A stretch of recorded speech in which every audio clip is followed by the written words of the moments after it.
I just made a video yesterday about Kit Wallis, aka Schizo Kitso. She's a mental health advocate. She has schizoaffective disorder. And I realized that I never talked about, or I didn't really talk much about the post itself. And, hey kitty, you want to come up? Come on.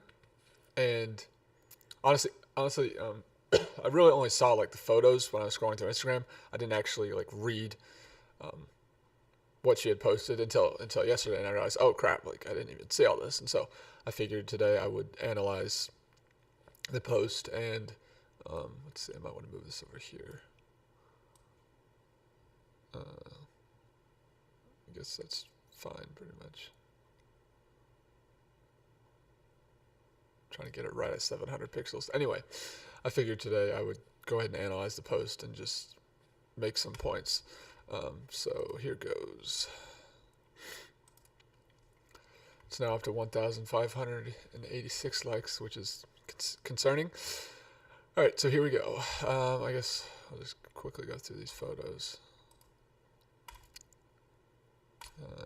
Yeah, okay. It's basically, yeah. Just her holding the flag. Oh, and then she's got that on her shoes as well. So, happy Pride. For those that don't know, I'm queer.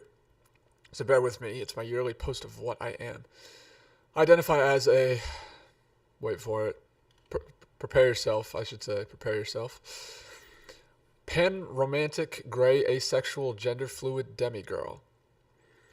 And if that doesn't make sense, I got you. Like, I'm not sure why she's yelling that sentence, but... Okay, well, let's continue. I know it's a lot, and seriously, I will explain in plain terms. Hang in there with me, and then a bee emoji. She likes bees. Anyway, I just want to clarify and kind of reiterate, because, well, I mentioned this in my last video, but I've always been a fan of Kit. I've always thought what she's doing is great. And then I saw this yesterday, and I was truly disappointed and concerned.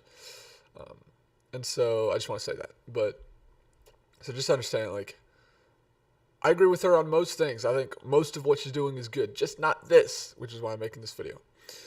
And also because it matters, because the truth matters, you know. So for anyone who's going to say, why do you care so much? Well, because the truth matters. Why can't you just let us do our own thing? Well, because the problem is whenever your rights impose on the rights of another person, that's when it becomes a problem, and that's why. So with that being said, let's continue. Well, I'll just say one more time. The truth matters, and that's why. So anyway. All right, let's continue. Pan-romantic. I've already read this whole post, by the way. I am romantically attracted to all genders. Boys, girls. Not boys and not girls. All of it. Okay. Gray asexual, or gray ace. Not sexually attracted to any gender, except for random times when I am, for no friggin' reason. Also, Kit, you're missing an apostrophe, right? Anyway, gray part is this. This is so annoying. Attraction is so annoying. Like, leave me, LOL. All right, okay, I'll get back to that in a second. Gender fluid demigirl. So this is the complicated one, and the one that affects me the most. It means identifying as a girl, but also not as a girl at the same time. That's the demigirl part. I am both a girl and not a girl, together. Sounds weird. Sounds weird? Yeah, it's weird, but it's me. Okay. And it's gender fluid because the amounts of me that are girl versus not a girl, I think she meant to say that are a girl, but whatever. That are girl versus not a girl vary depending on the day. And it's also kind of even more weird, actually. Yes, that's possible. Again, you're missing a comma that time. But like when I'm all, which I suppose I shouldn't be surprised by that, given that low verbal intelligence is an indicator of, well, someone who supports these sorts of ideology, this ideology. Anyway, like when I am all dolled up, like all those pretty dresses I wear, I feel more agender. That's the not a girl side. The not anything side. Okay? the they/them side, yes, those pronouns work for me. I actually prefer them to she, her, although she, her is still valid and perfectly fine with me. Right, I got to read the whole thing, then we'll analyze it. But when I'm not dolled up, wearing more regular clothes, I'm more she, her. Weird, right? Also, there should be a comma there. Anyway, sorry. I'm a grammar nerd, okay. Dude, and another missing comma. Dude, I can't explain it either. Like heck if I understand my brain. I will talk about this in a moment. But yeah, I'm this. There you go, you got the comma this time. And maybe this is the month where people care, or at least pretend to. But know that none of this was a choice. None of it. I remember when I realized I was non-binary. My heart dropped because I knew my life was going to get harder. And it did. But I'm here fighting. I think there should also be another comma. But I'm here fighting. Stay strong, my fellow queers. This is our month. Let's enjoy it. And to the rest of you, thanks for reading. Rock on. All right, then we have some hashtags. I left a couple comments on here. Let's see if I can find them. Now, I'm under a different account because for some reason I can't sign into my regular account here. So, does it show it? I guess it doesn't show my comment. Maybe she deleted it. I don't know. By the way, I went ahead and I messaged her at like 12:15 a.m. Well, I would say yes, technically this morning, whatever, and sent her the video and said, hey, I hope you're doing well. I just made a video that I hope you'll watch, although I understand you might be busy. And sorry, my cat's here again. And she hasn't responded so far, and it seems like she hasn't seen it. I mean, she probably is busy, which is why she hasn't seen it.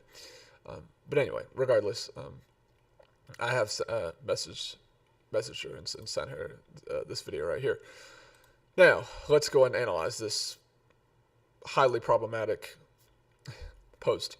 So, other than a couple things like, I don't know why she's yelling this phrase, there's a number of things that I'd like to discuss. So, first of all, this right here. Except for random times when I am for no friggin' reason.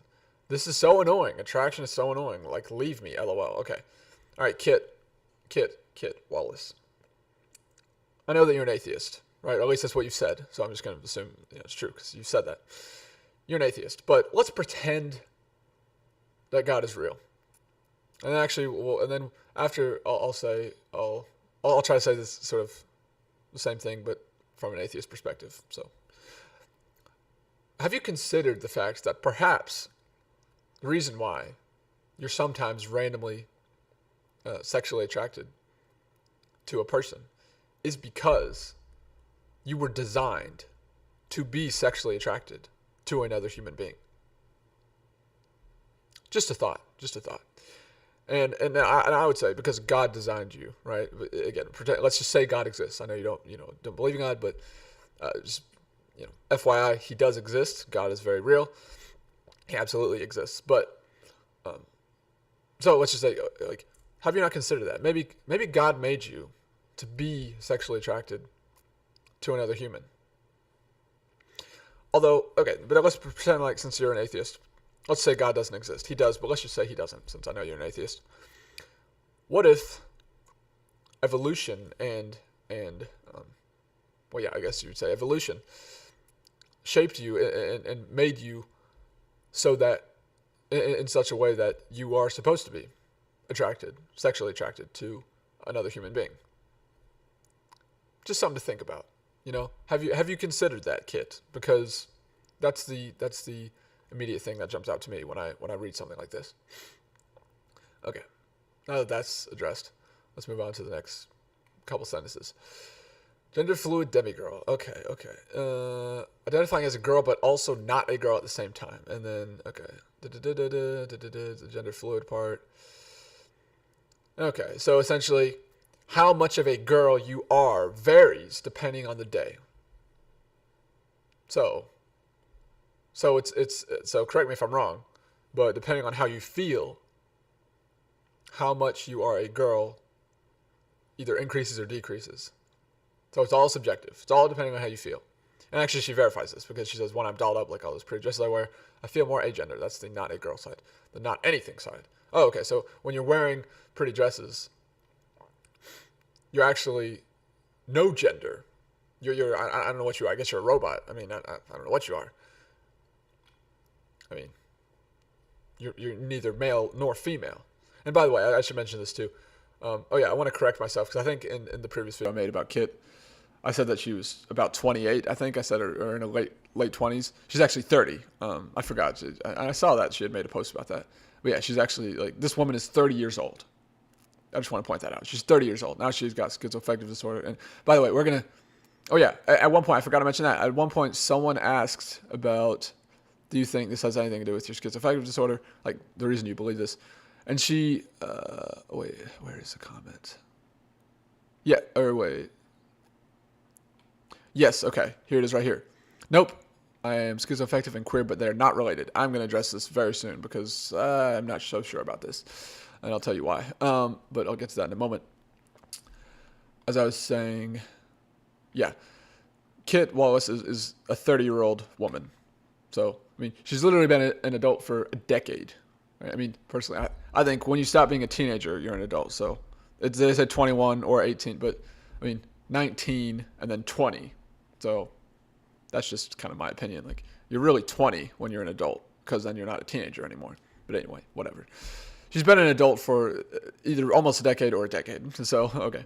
Regardless, she is 30 years old. So just keep that in mind. Because, she looks like she could be literally 17.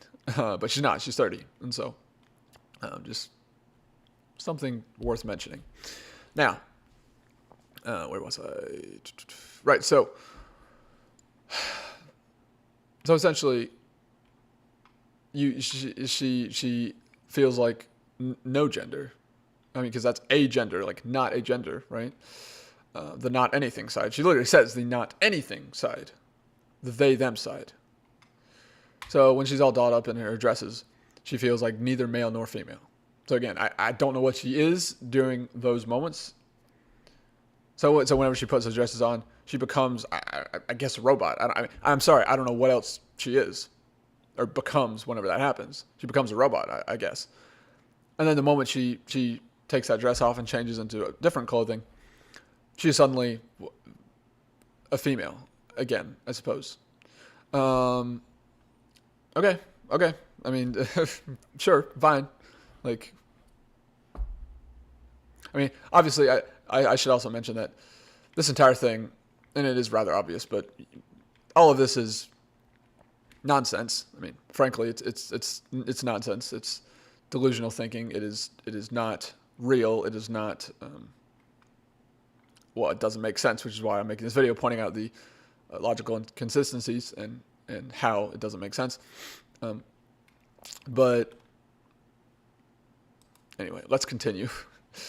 And then she says, the they, them side. Yes, those pronouns work for me. Oh, one more thing is, so essentially, I was looking at, so yeah, it depends on the day, how much of a girl you are. Okay, so it's all about how you feel. So what you're saying there is subjective feelings, or just feelings, have the power to change facts. Like, a feeling can change a fact. That's what you're saying. Like, it's obviously the case that the way reality works is that there's a relationship between subjectivity and objectivity, the subjective and the objective. However, subjectivity, you can't just, first of all, you can't just make shit up. Like, demi-girl and gender fluid and all this other nonsense. That's not how language works. That's not how reality works. You can't just make shit up and expect people to go along with it. Second of all, what was I about to say? Yes. Again, it's just not the case that feelings can change facts. That's just a falsehood. That's not true, and it never will be true. Anyway, again, see my video about how reality is made up of words, and I'll explain, sort of. Well, in that video, I think I explained pretty clearly the process of how reality actually works and how we can change reality. It's an extremely, incredibly complex process, right? Because we are not gods, we cannot simply speak things into existence. I can't say, I want, and this would be nice because I actually kind of want one of these right now, I want a bubbly lemon lime sparkling water to appear this moment, and then boom, see, it didn't work. It didn't work because I'm not God. God spoke the universe and everything into existence. Of course, this is what I believe, being a Christian. We're made in the image of God, but we are not God. Now, we can, what we can accomplish is, there's no upper limit to what we can accomplish. Or if there is, only God knows what the limit is. We don't know. We don't know what we can accomplish. That's one of the things that makes life so interesting. However, it's obvious that I cannot literally speak a bubbly, sparkling water, lemon lime can into existence. That's not how reality works. It's an incredibly complex process. Let's get that straight. Again, feelings do not have the power to change facts. As Ben Shapiro put it so beautifully and correctly, facts don't care about your feelings. And that is obviously the case. So, all right, now that that's said, let's see here. All right, I was about right here. I actually prefer them to she, her, although she, her is still valid and perfectly fine with me. Okay, so you prefer to be referred to as multiple people, even though you're one person, clearly, as opposed to being referred to by your actual correct pronouns, because she is clearly a female. And again, I mean, I've watched her videos. I know a fair bit about her. I mean, I haven't psychologically profiled her. I suppose I could. I know a couple things about it. She's obviously very high in trade openness. She obviously refuses to think critically about this entire issue, which again was truly disappointing to see yesterday. But she is, she's obviously a beautiful person, and she's obviously. Here's the thing. The whole thing for me is she's obviously intelligent. If you watch her videos, she is not an idiot. She's just being an idiot about this particular issue. I'm sorry, Kit, if you're watching this, but you're being an idiot about this particular issue. I mean, you just are. I'm just going to be blunt about it. And so that's why I'd like to talk to you about this, because I know, Kit, you're not an idiot, okay?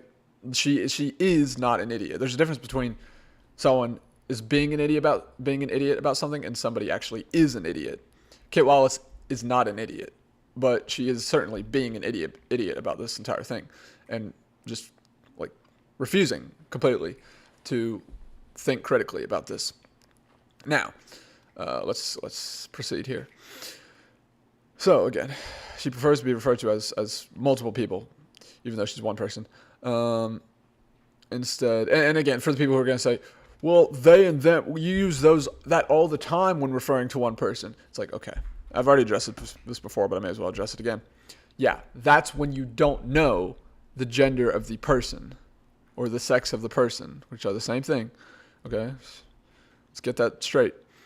When you don't know whether or not someone is a male or female, you'll say they, right? So it's I don't know, I'm at a church Bible study. I don't know.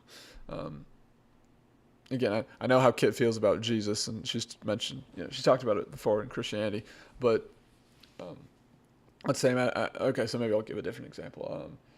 Okay, yeah, I'm at a restaurant. I'm at a restaurant with a bunch of people, and, there's a bunch of people there. I'm really just paying attention to the person I'm speaking to.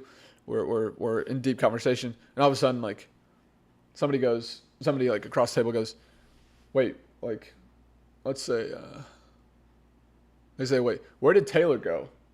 And then notice there's an empty seat. All of a sudden, the entire table was full of people. And all of a sudden, there's an empty seat. They're where did Taylor go? Now, Taylor is a male and female name. And so I say, or somebody else says, someone who doesn't know Taylor and hasn't seen Taylor. Because again, so I'll say me, because I've just been focused on the person I'm talking to the whole time. I don't even know who, they're sitting across the table. I've never even seen them, right? Now that's, I guess, kind of unlikely, given that I'm usually a pretty observant person. But anyway, let's say I didn't see them. I go, I don't know where they went. I don't know. I think they went to the bathroom, wait, what did I say if I haven't seen them?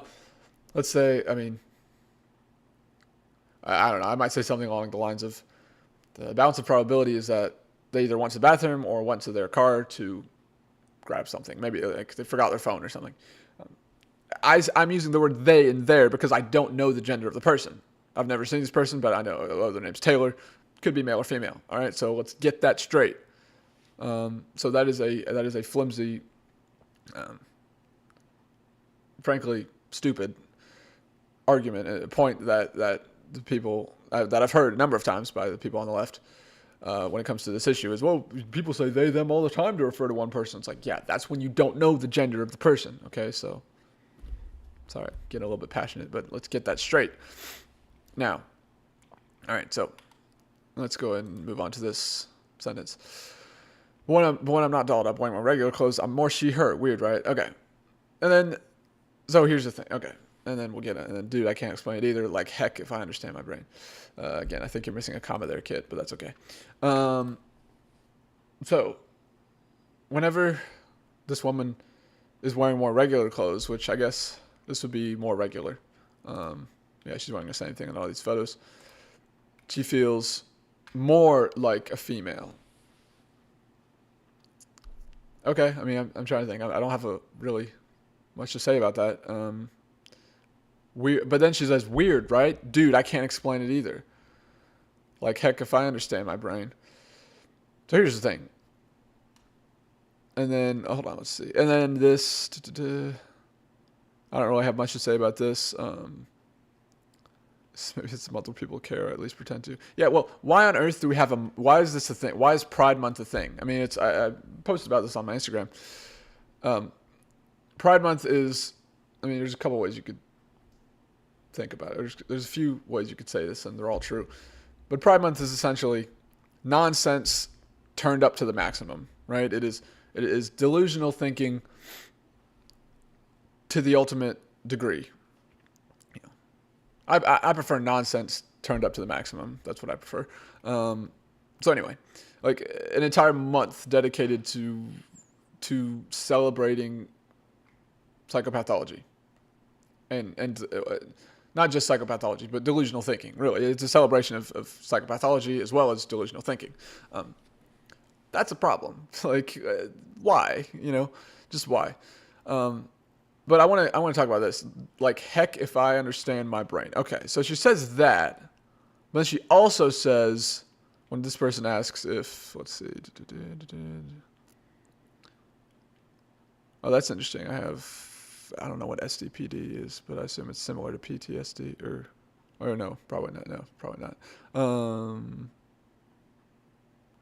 She says, nope, I'm schizoaffective and queer, but they're not related. All right, so first you say, the heck if I understand my brain. So she literally admits that she doesn't understand her brain.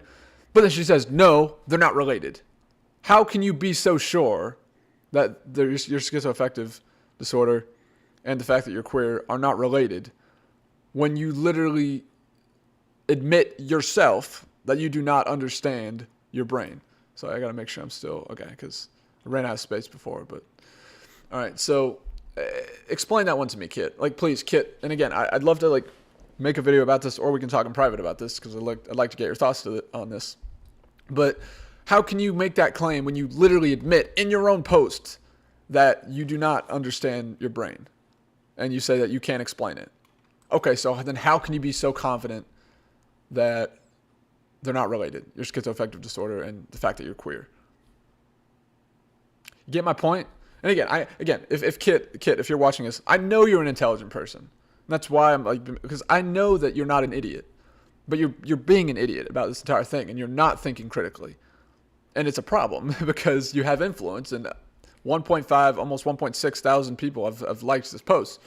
And so, yeah, that I don't really see how you can say, nope, they're definitely not related, even though you literally admit yourself, I don't understand my brain. And again, the whole thing, I mean, you also say this is kind of related, where is it? Yeah, the whole sexual attraction thing. You say it's so annoying. And again, I'm gonna refer to the point I made earlier, which is, have you considered that it's because, whether or not you believe in God, which you don't apparently, have you considered it's because that you were designed, let's say by evolution, to be sexually attracted to another human? Like, that exists for a reason, for a real reason, and it would be to continue it. So, so the species, that is the human race, continues. Have you considered that, Kit? I'm curious if you've considered that. All right, so now, okay, so yeah, and then the last thing I think the last thing is this whole thing, which, now I'll tell you why I think they are related, okay? Because I actually have I guess really one big reason for thinking that they are related. Now there's, let's see. So there's a book called, it's called The Psychology Book by, let's see, let me pull it up, by DK Publishing or something like that. Let's see. DK. Yeah, Big Ideas. It's this book right here. All right. It's a great book. I read it a while back. I mean, I've read bits of it more than once, but read the entire thing, I don't know, 8 months ago, probably maybe 9 or 10 months ago. It's a great book. But it talks about psychoticism, which, Kid has talked about. She's been in psychosis, and she had a psychotic break back in, I want to say 2017, if my memory is correct. But yeah, and so that book talks about psychoticism and how there is a correlation or a sort of connection between genius and insanity. And what it is, this book talks about this, not exactly in detail, but it does, it talks, fairly in detail actually. So there's like an underlying biological predisposition toward psychoticism, is what they call it, psychoticism. And then there's this, I guess it's a cognitive feature or ability called over-inclusive thinking. Now, I could search for the definition, but actually I know what it is, so I'll just explain it. Over-inclusive thinking is essentially the proclivity to include certain items, we could say, within a category that most people would not include in that category. So, for example, if someone says, name things that are vehicles, most people would be like a car, motorcycle, bus, train, what else are vehicles? Truck, I guess, car and truck. Monster truck. What else is a vehicle? I already said motorcycle. Oh, like a scooter, maybe. That's a bit loose. Okay, scooter, but moped would be, it's a vehicle. What else? I mean, I was saying like electric cars, which is a car, but it's a different sort of category. But like someone who has a high propensity, you could say, for over-inclusive thinking. I am like this, by the way. This is me. This is how, like, when I'm functioning, when I'm healthy, this is how I think. I tend to do this quite a bit. So someone like me might say feet. Feet are vehicles because they transport a person from one place to another. Right now, that's very loose. It's like, okay, yeah, sort of. Like, it's not typical what people think of when they think of a vehicle. Oh, my feet are vehicles. But you can see how someone would say, yeah, that fits in that category because they get you from point A to point B. I guess like sort of counterpoint to that would be, yeah, but they're attached to your body. And a vehicle can't be part of your body. But then it's like, okay, well, what if somebody like created, or there's shoes out there with wheels? Like, are those vehicles? Like, they can be attached to your body, at least temporarily, not permanently, but they can be like attached to your body. And I guess technically when you're in a car, you are touching the car, you're sitting in a seat and you're touching the car the entire time. So then it's like, okay, well, so then is the argument, all right, well, it has to be permanently, or it can't be a vehicle if it's permanently attached to your body. So therefore your feet can't be, you see how you could debate that, right? But that would be an example of over-inclusive thinking. Someone who said, "Oh, feet is a vehicle," right? And Jordan Peterson talked about this at one point. I know the radical leftists are either terrified or furious at him, or both sometimes. And after all, a lot of times anger is a result of, if you dig deep enough, anger is often fear at its core. In any case, Jordan Peterson explained it very well when he said, you can imagine that if you give someone an idea, it's going to trigger off other ideas in their imagination. And then there are certain ideas that initial idea will trigger off there's a certain number of ideas that person may think of that will be shared among, let's say, like 100 people.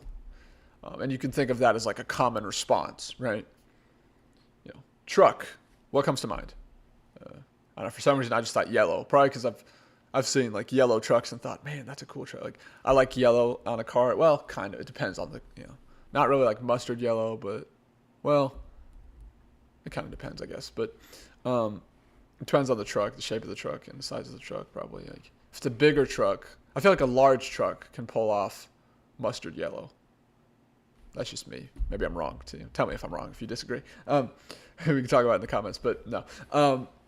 But again, like, there's certain number, like, many of the ideas that pop up in somebody's mind after you say the word truck are going to be shared among many people, right? So that's like a common response. But then there are going to be some things that you think of that are so idiosyncratic, like you're the only one who thinks of those, right? And so that's kind of like a creativity test in a way, right? Give someone a word or a concept, like psychology or transgenderism or whatever. Give someone a concept or a topic and see how many ideas it triggers off in their head and how tightly related to the initial topic or subject those ideas are. Well, that's basically how you measure someone's creativity, or it's a way to measure someone's creativity. I'm not saying it's the best way, but it's at least a way to see how creative somebody is. Maybe it is the best way. I don't know. But it's probably better to look at what they create. That's probably the best way. Regardless, though, that is... Well, okay, so... And that is, like, the big thing that madness and... Like, that's why madness and genius, or insanity and genius, do have something in common. And it's extreme creativity. Essentially, the brain doesn't filter. The brain doesn't say, no, vehicles are not... Like, the brain struggles to maintain conceptual boundaries, or, like... Yeah, I think that's the right way to say it. And so, that can be incredible. That can be great, because it means someone can be wildly creative. And this is what this book, the psychology book by DK, Big Ideas, says is the capacity or the proclivity toward over-inclusive thinking combined with an IQ of about 165. Now, IQ is not perfectly correlated with intelligence, but it's decent at least. I mean, this is just what the book says. Combined with an IQ of about 165 can result in genius. Now, again, I want to be clear. Nobody is a genius, because if somebody was a genius... let's say somebody is a genius, that means it's part of their identity, and everything they do is genius. Nobody's like that. Nobody, like, everything, like, the way that I speak into this mic is genius. Like, no, obviously not. Nobody's a genius. There's only somebody's intelligent, somebody has high enough intelligence and is creative enough, or has that proclivity toward over-inclusive thinking, which makes them capable of doing genius things. All right? There's only that. So there's no, that person is a genius. You could say, again, Nick Miller said it best, the philosopher, small YouTuber, who created a meta theory of everything. Go check it out. It's a guide to ontology. Anyway, he's a great YouTuber. You can do genius things, as he said, Nick Miller said. You can do genius things, but you can't be a genius. And that's right. That's true. And so, with that being said, yeah, so again, capacity or proclivity toward over-inclusive thinking, plus an IQ of, it's around 165, again, IQ, whatever, can result in genius. However, that same capacity toward over-inclusive thinking, or proclivity toward over-inclusive thinking, combined with underlying psychoticism, which is like a genetic component, or predisposition, I guess, can result in, like, psychosis, right? Or I guess mania precedes it, and then psychosis. But either way, it can result in psychosis, right? And so that's the difference, right? But they do have something in common. And so here's the thing: is like, Kit is clearly a highly creative person. I mean, she's got several. Look, she's got a tattoo here. I know she's got. Somewhat recently got, I think, that tattoo on her right arm, but hold on, I think she has a tattoo on her left arm as well. I'm trying to think. I mean, look at her hair. She's dyed her hair. Let's see here. What she's wearing suggests she's highly creative. Yeah, she has a tattoo right there. And this big tattoo, makeup, like, she's clearly, she's got a nose, whatever you call that. I forget. I guess it's just called a nose ring. But yeah. And so she's clearly highly creative. And also another thing is, like, there seems to be a relationship, I suppose, between schizoaffective disorder or schizophrenia. She has schizoaffective disorder. which means there's a component of bipolar. That's a part of her disorder. Like I've seen, and I'm trying to think, maybe I'll just like Google this, but it seems to be the case, as far as I can tell, that there is certainly a correlation between being highly creative and schizophrenia. Because again, it's that underlying over-inclusive thinking, cognitive function, I guess you could say, or it's like a divergent cognitive function, or what was the word I used earlier? I forget. But anyway, it's uncommon, right? For like, again, most people would not include feet in vehicles, but if you did, like, it can, if you're highly intelligent, it can result in you being capable of doing genius things. Again, I'm being careful with my words, but so let's see what Google has to say about it, which Google's not always right, and ChatGPT isn't either. But oh yeah, so this is also another thing, because being highly suggestible is also a sign of creativity. Now, see, that's interesting to me. I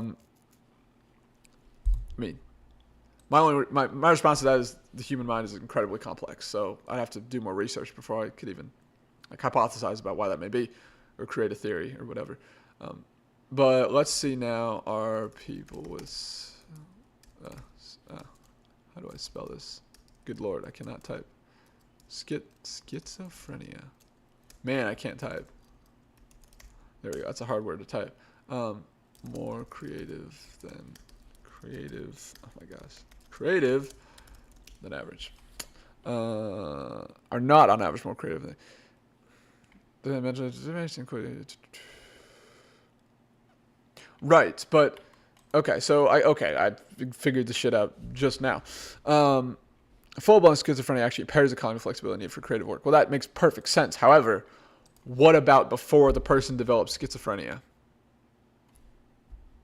What about before all their symptoms started emerging? Were they more creative than average?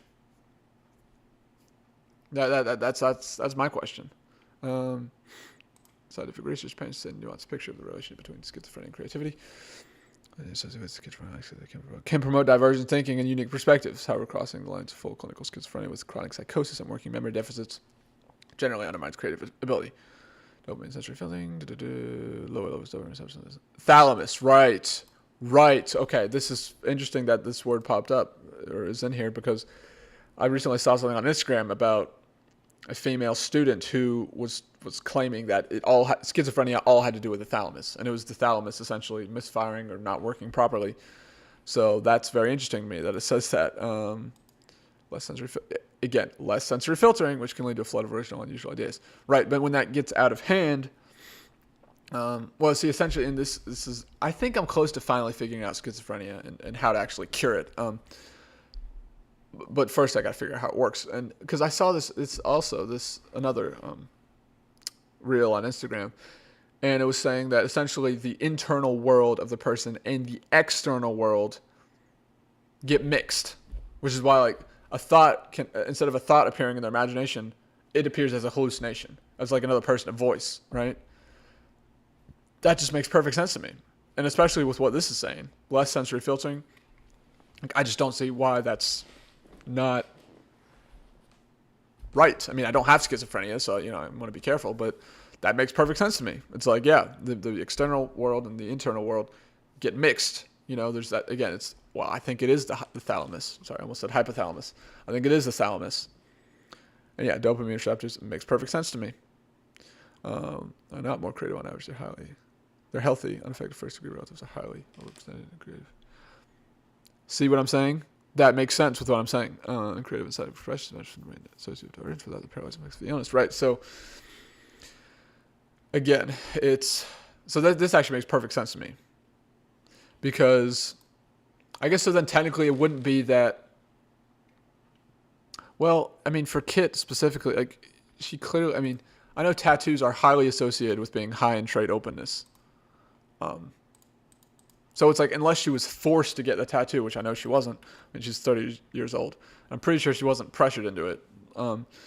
it is a marker of and again, combined with the blue hair, combined with the fact that she is a YouTuber and also posts a lot on Instagram, like all those all point to her being high in trade openness. And so, well, I think it's complicated. And again, like I'll just say this again, like before, to take anybody with schizophrenia, before they develop schizophrenia, were they significantly more creative than the average person? I would argue yes. I think that has to be the case. I mean, prove me wrong, or tell me what you think below, but in the comments. But I just don't see how that could not be the case. It just makes perfect sense to me. And also, one more thing is, well, yeah, I guess technically then I'll kind of revise my earlier statement, which is that maybe it's not the case that people with schizophrenia are more creative, but maybe it's this. It's that people with schizophrenia or schizoaffective disorder, like Kit has, if they did not have schizophrenia or schizoaffective disorder, then they would be significantly more creative. So anyway, I'm trying to think. There's another thing I could talk about too, which I don't want to get into like what my theory on schizophrenia, but I guess I will. I already kind of have, so may as well keep going. I think the hyperbrain, hyperbody theory is right. As far as I can tell, it's correct, and it makes perfect sense to me. Because I'll tell you why. Like, again, this girl, Kit Wallis, she is an intelligent person. Like, she is. Again, I said earlier, she's being an idiot about this, and she is. I'll stand by that. She's absolutely being an idiot about this entire thing and just not thinking critically at all. However, she is not an idiot. She's not an idiot. And I know that because I've watched a number of her videos, as I mentioned in my last video. Again, sorry, this video is like 30 minutes long now. No, 42 minutes long almost. Boy, this is going to end up being longer than my last video. But it's okay. Again, this is unscripted. Well, this, like my last video, is unscripted. And this is the first take. So, right. So, Kit is a highly intelligent person, I would say. Right? And so then, but she has schizoaffective disorder. And so well, I'm going to say it again. As far as I can tell, the hyperbrain, hyperbody theory is correct. Like, it makes sense to me. And I'll just look it up if you don't know. But it's essentially the notion that, there should be whoops. It's essentially the notion that someone with a more sensitive nervous system or body is more prone to overexcitabilities and therefore like more prone, which that's obviously the case. Like, people with high intelligence are obviously more prone to overexcitabilities. It's obviously the case. And are therefore more prone to developing psychopathology or psychopathologies, one or multiple psychopathologies, right? So, overactive nervous system, highly intelligent individuals tend to be hypersensitive to their environment, which causes them to process stimuli more intensely. While this trait provides enhanced cognitive capacity, it significantly increases the risk of psychological and physiological stress-related disorders. I just don't see how this is not the case. Like, I think this is true. I don't see how it's not true. And then researchers, American Mensa members, overexcitabilities again, like I said. Polish psychiatrist. Okay, I didn't know that. Kazimierz Dabrowski. Oh, I've seen that name before. 2 parts. Elevated sensory intellectual and emotional processing capabilities and those subtle environmental details, processing information faster, and having a heightened tendency to deeply analyze or ruminate over experiences. Everybody, this heightened mental awareness directly affects the physical body because the brain perceives and responds to environmental threats like a disapproving comment or loud noise with intense energy. It frequently triggers chronic fight, flight, or freeze stress responses. I just don't see how this is not true.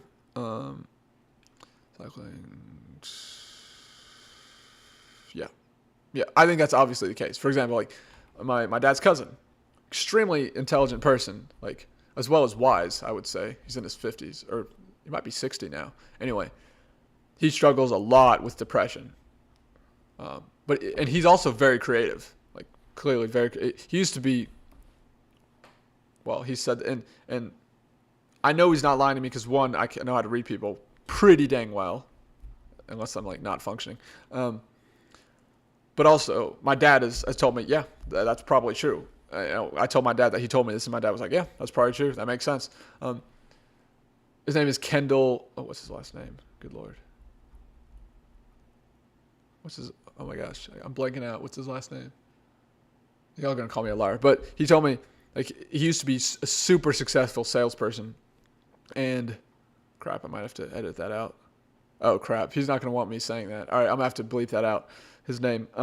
But he used to be a super somebody I know in my family used to be an extremely successful salesperson. He sold pharmaceuticals. He probably was the best salesperson in America, and that's not an exaggeration. And again, like he told me this, and I told my dad that he told me, and my dad said, "Yeah, that makes sense." Again, this is my dad's cousin.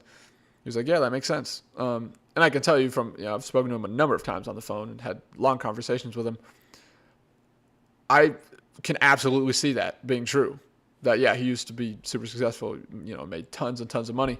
Because he is highly creative and he's highly intelligent. Like he told me one time what he scored on an IQ test. Now, I've told him, we've talked about it. It's not perfectly correlated with intelligence. But as far as I can tell, if one scores very high on an IQ test and they haven't been practicing before, which he hasn't because he doesn't even care about that. He's also very reluctant to tell people that. But I was able to, it's funny, I was able to get him to tell me what he scored on an IQ test by using a technique that is used in interrogations. And what it is essentially just like pretending that whatever the person tells you is just like not surprising or important. That's how you do it, right? I used that technique to get him to tell me. Anyway, I just thought that was funny. But yeah, he told me what he scored. And he scored, I'll just say, he scored higher than average. Okay, significantly higher than average. Actually, twice when he took... It's actually kind of confusing the way he worded it when he was talking to me. He's not the most verbally... He's very high in verbal fluency, not very high in verbal intelligence. But, there's people like Elon Musk who clearly can do genius things and are highly intelligent, but they're not... Although Elon's pretty good with words now, I think. But if you look at videos of him, he often struggles to speak. And so that can happen, right? That can happen. You can be extremely intelligent, but just not great at speaking. But anyway... And so, yeah, that's my dad's cousin. And again, he used to be extraordinarily successful. But he struggles with depression a lot. Like he tells me, he like pretty much every day, as far as I can tell, like he struggles with depression. But again, I know he's highly creative. I know he's highly intelligent. And so again, I just don't see how, that's just another, it's anecdotal, but it is another piece of evidence to support this theory, the hyperbrain, hyperbody theory. And I just can't see how it's not true. So... Right. This makes perfect sense to me. Until someone proves it wrong, like I'm just going to say, yeah, this is true. Like I just don't see how it cannot be true. Anyway, I've been yapping for too long, and I do want to end this video soon because, good gosh, it's almost 48 minutes long. So, okay, where was I even going with that? How did I get into the hyperbrain, hyperbody theory? Oh yeah, the point I was making was, yeah, if people with schizophrenia did not have schizophrenia or schizoaffective disorder in the case of Kit Wallis, I'm going to say they would be highly creative. Because I mean, she has it, and she's obviously highly creative. I mean, even like what is it? Being high in trade openness does predict if you'll be or your political beliefs, right? So people on the left are more likely to be high in trade openness. Like we know this is true. Studies have been done. I couldn't reference them exactly. You'd have to look at Jordan Peterson. Like, yeah, I know I should be able to point exactly to the studies, but I do know. Like, and also, I mean, if you just look at the whole blue hair thing, that's pretty good evidence, right? What she does actually have blue hair. I just realized. I mean, that's not fully blue, but yeah, so that whole thing okay, yeah. Well, that's interest in aesthetics, right? That's half of trade openness. So there you go. I guess I don't need to point to a study. Although I probably should be able to, but yeah. All right. Maybe I should work on that. Regardless, though. All right. So I'm trying to think. Was there anything else I wanted to say? Yeah. I mean, that's what I'm going to say. I'm going to make that claim, which is that people with schizophrenia, again, I'm kind of repeating myself, but people with schizophrenia or schizoaffective disorder, if they did not have the disorder, they would be highly creative. And again, because it does seem to be the case that highly intelligent people are more likely to develop mental disorders or psychopathology or multiple psychopathologies. And I don't see how that's not true. Like, I mean, Nick Miller, for example, I mentioned him earlier, the philosopher on YouTube, he created something that's absolutely incredible as far as I mean, in my estimation, It's absolutely remarkable. And it's again, it's meta theory of everything. You can just look up Nick Miller, meta theory of everything. You'll find his YouTube channel. Go watch his videos. He's clearly highly intelligent. Now, he's wrong about some things. Like, I disagree with him on certain things. But he's definitely highly intelligent. No doubt about that. He is very much ADHD. And he's said it multiple times. Like, he'll say it multiple times in his videos when he gets distracted. I mean, I say it because I also am. But he is clearly, like, he's got pretty severe ADHD. But he's clearly highly intelligent. You know, now he's not a genius because there's no such thing. Nobody's a genius, you know. But he is capable of doing genius things. I'll tell you that. And I think he did do something genius when he created his meta theory of everything. So, or his guide to ontology, which is probably better. It's more accurate to say that, because technically a meta theory is a theory of a theory, or an explanation of a theory. Or I guess it's a theory of a theory. But that's not what he created. He has his own definition for meta theory, which I like, but it's not the standard definition. Whatever. In any case, he is clearly highly intelligent, and he's super ADHD. So again, I don't see how the hyperbrain, hyperbody theory is not right. And anyway, I'm going to try to end this video now. It's like 50 minutes long, over 50 minutes long. But let me know your thoughts in the comments down below. YouTube is just like not recommending my videos for some reason. Not sure why. Although, well, okay, so this video that I just made has a few impressions as one view. It got one view. That wasn't me. And okay, 13 impressions. So, oh, was that Kit Wallis? Wait, hold on. Because it didn't say. I'll have to look on my phone because I can't sign into my other account. The account I DM'd her through on here. So I guess I'll have to look through my phone. Maybe she saw it. Anyway, I mean, who else? Because okay, maybe she did watch it. Well, that'd be interesting. Because again, I'd like to see a response to that. But anyway, this is part 2 of again. I know I was all over the place. Well, again, that has to do with me being high and over-inclusive thinking. I mean, really, that's why this. Anyway, but yeah, that's actually funny. I was talking about that, and I said that I was high, or I had that proclivity, and then I literally demonstrated it by not really sticking on topic, which, you know, maybe that's a bit of a weakness, something I need to work on. Regardless, yeah, this was, all right, I hope you enjoyed this video of me analyzing Kit Wallis, or Schizo Kitzo's post about Pride Month. Again, truly disappointing to see from someone who's clearly highly intelligent and creative and you know, beautiful, and well, I guess that's less relevant. I mean, she is beautiful, but it's more that she's highly, I know she's intelligent, and she made this post. So yeah, anyway, I hope you enjoyed this video, and yeah, like I said, leave a comment down below if you'd like, and I need to end this video now because it's way too long. I'll end it right at 53 minutes. Have a great day.